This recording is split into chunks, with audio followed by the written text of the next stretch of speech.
Sarah is a fantastic work buddy. She's somebody that you really want on your team. She's very supportive.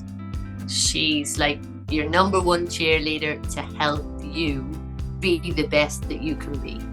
She's not just the childminder, she's part of all of their families. She's a godparent to two of them.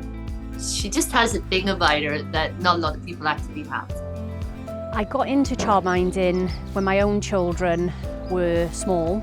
I knew then that I would send my own children to a childminder. I knew if they fell over, they'd get a big warm hug.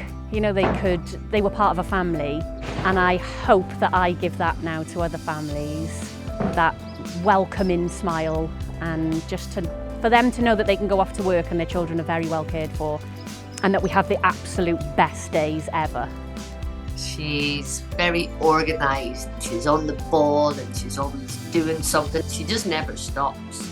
But then on the flip side of that, on a daily basis, you know, when she's working with the children, she's like so chill. You know, the children will come in the morning and say, "Oh, Sarah, can we go to the beach today?" There you go, they're off to the beach. They bring a picnic, they'll pick seaweed, they might pop in the allotment. It's just lovely to watch how she works.